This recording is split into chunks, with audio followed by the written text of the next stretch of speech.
राधे राधे। मैं अभिषेक भटनागर अपने channel God is mind पर आप लोगों का एक बार फिर से स्वागत करता हूं। आज हम आप लोगों को बताने जा रहे हैं उस व्रत के बारे में जिसके बारे में अदिति को कश्यप जी ने बताया था।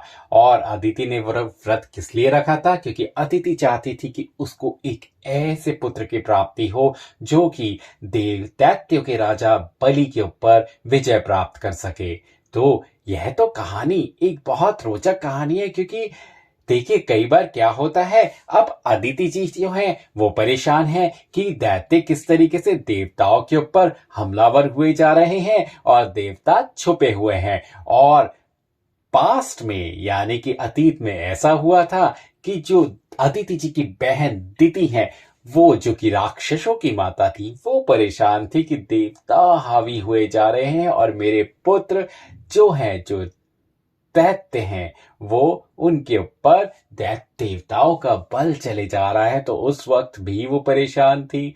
तो कश्यप जी तो बेचारे हर वक्त दुविधा में रहते थे, कभी अदिति जी परेशान रहती थी और कभी दिति जी। इसीलिए कहते हैं कि एक पत्नी का होना ही अच्छा है, क्योंकि एक पत्नी है तो सब सही है। यानी कि यदि एक पत्नी के लिए एक पतिव्रत धारण करना अनिवार्य है हमारे शास्त्रों के अनुसार, तो मैं तो आपको भी यही कहूंगा कि एक पति के लिए भी उतना ही आवश्यक है एक पत्नी व्रत धर्म धारण करना, जिस तरीके से हमारे भगवान राम जो मर्यादा पुरुषोत्तम थे उन्होंने किया था। क्योंकि आपकी जीवन संगनी आपके लिए बहुत महत्वपूर्ण होती है। मैं आपको ये बात जरूर कहूंगा, क्योंकि वो अपना सारा जीवन एक नारी इस दांव पे लगा के चली आती है आपके साथ कि ये मनुष्य या ये पुरुष मेरा ध्यान रखेगा। तो उस पुरुष का क्या यह रिस्पॉन्सिबिलिटी नहीं है कि वो भी उस नारी के लिए अपने जीवन को, पूरे जीवन को अर्पित कर दे? परंतु यकायक आज के दिनों में कुछ ऐसी खबरें सुनने को मिलती हैं कि कई बार कई नर जो हैं वह अपनी पत्नी को धोखा देते हैं, या फिर कई बार दो दो शादी के बारे में भी सोचते हैं। तो जिस तरीके से मैं ये बोलूंगा, हिंदू धर्म के अनुसार यदि एक पतिव्रत धर्म धारण करना एक नारी के लिए अनिवार्य है, उसी तरीके से एक पत्नी व्रत धर्म धारण रखना एक पुरुष के लिए भी उतना ही अनिवार्य है।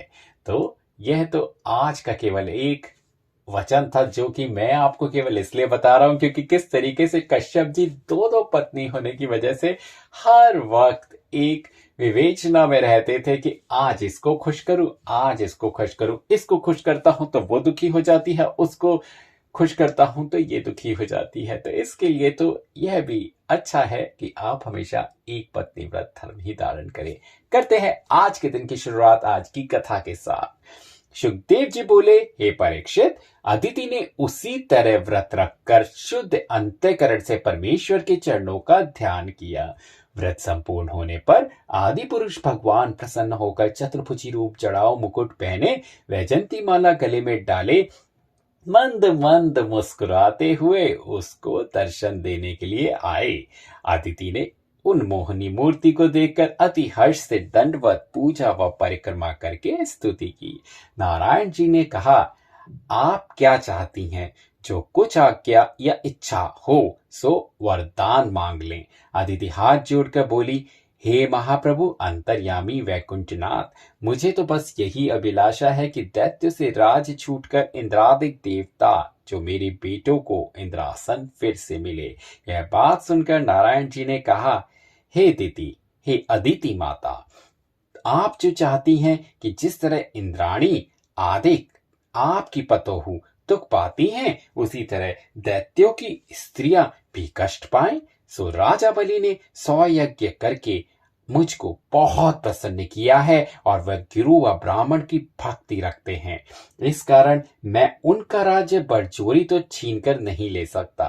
धर्मात्मा व हरि भक्तों पर मेरा कुछ वश नहीं चलता, पर आपने भी मेरा व्रत रखकर मुझे अति प्रसन्न किया है। इसलिए तेरे वास्ते छल करके राजगद्दी दैत्यों से लेकर देवताओं को हम देंगे। यह वचन सुनकर अदिति माता ने विनय किया, महाराज, मैं चाहती हूं कि आप मेरे गर्भ से अवतार लेकर देवताओं की रक्षा करें, जिसमें वे लोग अपना राज्य पाए। आदि पुरुष बोले, बहुत अच्छा, आपका मनोरथ पूर्ण होगा। ऐसा वरदान देकर परमपिता मेरे नारायण भगवान अंतर्ध्यान हो गए। उसी दिन अदिति जी के कश्यप जी से गर्भ रहा और उनका मुखारविंद सूर्य के समान चमकने लगा।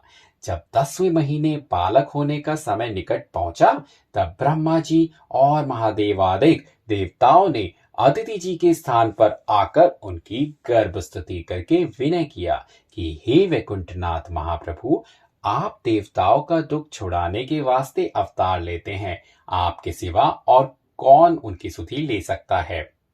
यह स्तुति सुनकर आदि पुरुष भगवान ने भादो सुदी द्वादशी मध्याह्न समय चतुर्भुजी रूप से प्रकट होकर अपने माता और पिता और देवता आदि जो लोग वहां पर थे सबको दर्शन दिया। उनको देखकर सब छोटे बड़े बेहद प्रसन्न हुए और उनको दंडवत किया। उसी समय परमेश्वर ने अति सुंदर वामन रूप धारण कर लिया। जब कश्यप जी और ब्रह्मा जी आदि देवताओं ने उनका वामन तनु देखा, तब उनको कोपीन, अंगोछा, करधनी, दंड, कमंडलू और छत्रादिक ब्रह्मचर्य की सब वस्तुएं वहां पर ला दी। ब्रह्मा जी ने वेदानुसार उनका यज्ञ पवित्र किया और देवताओं समेत स्तुति व परिक्रमा करके उन पर फूल बरसाते हुए अपने अपने स्थान को चले गए।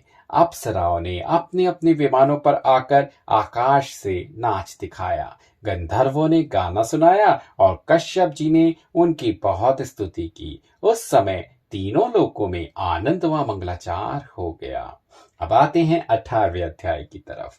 वामन जी भगवान का राजा बलि की यज्ञशाला में जाना और केवल 3 पग पृथ्वी उनसे मांगना। सुखदेव जी बोले, हे परीक्षित, वामन भगवान ने योग्योपवीत होने के उपरांत अपना स्वरूप ब्रह्मचारी के समान बना लिया और दंड कमंडलू हाथ में लेकर कश्यप जी व अदिति जी के स्थान से बाहर निकले। पृथ्वी दान लेने के लिए इच्छा से नर्मदा नदी के किनारे जहां राजा बलि यज्ञ करते थे चले गए। उस समय पृथ्वी यह विचार कर कांपने लगी कि परमेश्वर त्रिलोकीनाथ 14 भुवन के मालिक होकर पृथ्वी मांगने के लिए जाते हैं। जब वामन भगवान अति तेजवान रूप से यज्ञशाला में पहुंचे, तब बड़े बड़े ऋषिवर, ब्राह्मण, राजा बलि और शुक्राचार्य आदि जितने लोग वहां पर बैठे थे, उनका तेज देखकर उठ खड़े हुए। इस सूरत का नाटा मनुष्य उन्होंने कभी नहीं देखा था, इसलिए वामन रूप को देखकर आश्चर्य करने लगे। राजा बलि ने वामन जी को जड़ाऊ राज सिंहासन पर बैठाकर हाथ जोड़कर विनय किया कि हे ब्रह्मचारी महाराज, मैंने गुरु और ब्राह्मण के आशीर्वाद से 99 यज्ञ संपूर्ण किए हैं। अब यह 100वां यज्ञ करता हूं। बहुत अच्छा हुआ जो इस यज्ञ में आप ऐसे महापुरुष के चरण आए। आपका दर्शन पाकर मेरा भाग्य उदय हुआ और पितृलोक कृतार्थ हुए। हे बालक रूप ब्रह्मचारी, जिस तरह आप बिना बुलाए दयालु होकर यज्ञ से में पधारे हैं, उसी तरह आपको गौ, स्थान, बाघ, हाथी, घोड़ा, द्रव्य, रथ व पालकी, गांव, पृथ्वी और नगर आदि जिस वस्तु की इच्छा हो सो कहिए, मैं आपको भेंट करूं। और यदि आपको विवाह की अभिलाषा हो तो अच्छे कुल में विवाह कर दूं। हे ब्रह्मरूप, आपका अंग छोटा दिखलाई देता है, पर मुखारविंद के प्रकाश से आप मुझे महापुरुष मालूम होते हैं। जो कुछ मांगो से दे सकता हूं, अपने प्राण तक देने में भी लोभ नहीं करूंगा। यह वचन सुनकर वामन जी बोले, हे राजन, तुम्हारी बुद्धि व बड़ाई के आगे यह सब बातें कोई कठिन नहीं है। आप प्रहलाद भक्त के वंश में जो कश्यप जी के पोते थे उत्पन्न हुए और शुक्राचार्य ऐसे महात्मा आपके गुरु हैं। आप क्यों धर्मात्मा ना हो। मैं बहुत लोभ ना रखकर केवल 3 पग पृथ्वी आपसे दान लेना चाहता हूँ।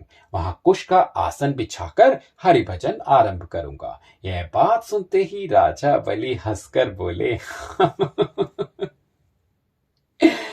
हे ब्रह्मचारी, आपने बहुत थोड़ी वस्तु मांगी। इतनी भूमि क्यों नहीं मांग लेते जिसमें आपका स्थान तैयार हो और खेती करके प्रसन्नता से अपना प्रतिपाल करें।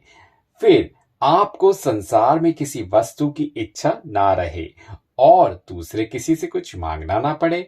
तब भगवान जी बोले, हे राजन, अपने प्रयोजन पर मांगना बहुत अच्छा होता है। लोभ से अधिक दान लेना उचित नहीं होता। हम संतोषी ब्राह्मण हैं। 3 पग पृथ्वी के सिवा और किसी वस्तु की इच्छा नहीं है। आपकी गिनती बड़े दानियों में है।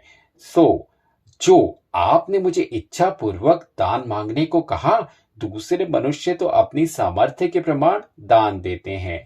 हे विरोचन के पुत्र, आपके पुरुषा ऐसे दानी व शूरवीर हुए हैं जिन्होंने कभी दान देने से हाथ और रणभूमि में मुंह नहीं फेरा। इस कुल में कोई लालची व अधर्मी नहीं हुआ। हिरण्यकशिपु व हिरण्याक्ष आपके परदादा ऐसे प्रतापी हुए जिन्होंने देवताओं को जीतकर तीनों लोकों का राज किया था। यह बात सुनकर राजा बलि बोले, आप ब्राह्मण के बालक होकर अपना अर्थ सिद्ध करना नहीं जानते भगवान। आपके मुखारविंद का तेज देखकर और आपकी बातें सुनकर मैं आपको बड़ा महात्मा समझता हूं, पर 3 पग पृथ्वी मांगने से आप मुझे दरिद्री मालूम होते हो। मेरे द्वार पर जो ब्राह्मण व मंगन आते हैं, फिर उन्हें जन्म पर्यंत दूसरी जगह जाने व मांगने का प्रयोजन नहीं रहता। इसलिए मुझे आपके ऐसे महात्मा पुरुष को 3 पग पृथ्वी देते हुए बहुत लज्जा मालूम होती है। वामन जी ने कहा, हे राजन, लोभ बहुत निषिद्ध होता है।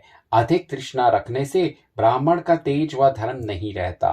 संतोष रखने से ब्राह्मण का तेज, बल और गुण अधिक होता है। लालची मनुष्य देश विदेश फिरकर करोड़ों रुपया कमाए और तीनों लोगों का राज्य पाए, बहुत से बेटे व नाती उसके उत्पन्न हो, तिस पर भी उसकी इच्छा पूरी नहीं होती। जिस तरह आग में घी डालने से अग्नि की ज्वाला बढ़ती चली जाती है, उसी तरह लोभी मनुष्य बहुत मिलने पर भी तृष्णा बढ़ाते चले जाते हैं। संतोष रखने से 3 पग पृथ्वी हमको बहुत है। कदाचित मुझे संतोष ना होगा तो 7 द्वीपों का राज्य मिलने से भी मेरी चाह नहीं छूटेगी। इसलिए मैं 3 पग भूमि के सिवा और कुछ नहीं चाहता। बिना संतोष किए संसार में सुख नहीं होता। अधिक तृष्णा रखना दुख की जड़ समझना चाहिए।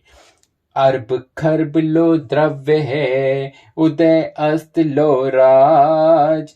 तुलसी जो निज मरण है, तो आवे के ही काज।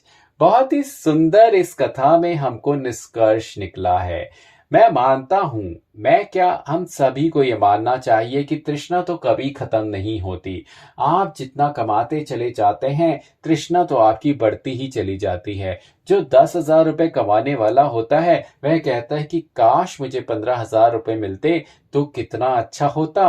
और जब उसको एक ना एक दिन, क्योंकि जब वो अपनी इच्छा यूनिवर्स की तरफ फेंकता है तो उसकी पूर्ण हो ही जाती है, तब कहता है इस 15,000 में तो गुजारा नहीं होता, काश कि मेरे को 50,000 रुपए मिलते। भगवान देखिए कितने अच्छे होते हैं, वो उसकी इच्छा मांगने पर जरूर पूरा कर देते हैं। और जिस दिन वह 50,000 कमाने लग जाता है, तब वह उसमें भी संतोष नहीं करता और फिर कहता है कि काश मैं 2 लाख रुपए कमाता, तब मजा आता। और एक दिन भगवान ऐसा भी कर देते हैं कि वह 2 लाख रुपए भी कमाने लग जाता है। परंतु बात तो यही है कि तृष्णा तो कभी खत्म नहीं होती। अब वो 2 लाख की जगह 20 लाख कमाना चाहता है।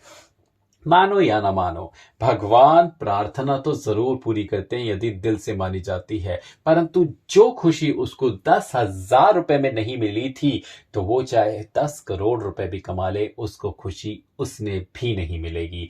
ये मेरा भी मानना है। मैं भी एक इंसान हूं, मेरी भी तृष्णा खत्म नहीं होती। परंतु शास्त्र हमारे यही कहते हैं कि तृष्णा अपनी संभाल के रखनी चाहिए और जब वक्त आए तभी मांगनी चाहिए भगवान से, क्योंकि भगवान तो देने के लिए बैठे हैं और जरूर देंगे। मैं भी यही मानता हूं, परंतु वक्त का इंतजार हमें जरूर करना चाहिए कि किस वक्त हमें भगवान से मांगना है, कि भगवान के पास तो एक खाता खुला हुआ है। जैसे जैसे आप मांगते चले जाएंगे वैसे वैसे भगवान उस खाते से कट करते चले जाएंगे, और आपको इसीलिए एक सही वक्त का इंतजार करना बहुत जरूरी है अपने भगवान से मांगने के लिए, क्योंकि मैं ये मानता हूं कि भगवान मांगने से कभी मना नहीं करते और जरूर जरूर जरूर पूरी करते हैं। तो आज के अध्याय को यही समाप्त करते हैं इसी निष्कर्ष के साथ। कल हम आपको बताएंगे 19वें अध्याय में कि बलि का वामन भगवान जी को 3 पग पृथ्वी दान देने के लिए तैयार होना और उसके बाद में क्या होता है। तो करते हैं आज के दिन की शुरुआत एक बार फिर राधे